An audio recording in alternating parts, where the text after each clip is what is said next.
Okay, so here we're looking at a 2 by 3, and then over here we're looking at a 3 by 3. And so that means that when we take the product, this 3 by 3 is going to cross out, and we'll end up with a 2 by 3 matrix.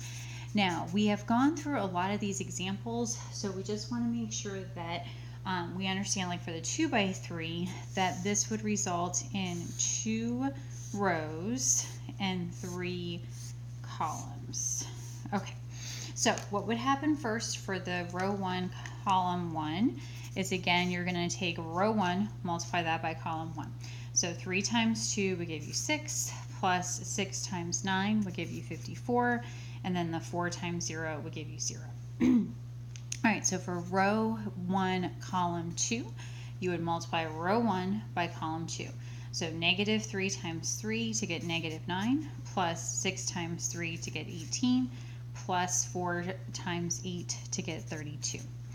And then row 1, column 3, again taking row 1 times column 3. So 3 times 12 to get 36, plus 6 times 1, plus 4 times negative 10 to get negative 40.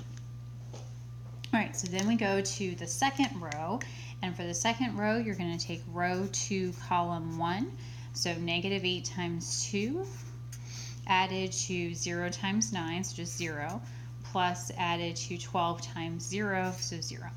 And then row 2, column 2, so taking row 2 times column 2, negative 8 times negative 3 to get 24, added 0 times 3, added to 12 times 8, and 12 times 8, apparently I'm not awake, and it's going to give you 96, and then negative 8 times 12 is going to come from your row 2, column 3, so negative 8 times 12, negative 96, and then 0 times 1, and then 12 times negative 10.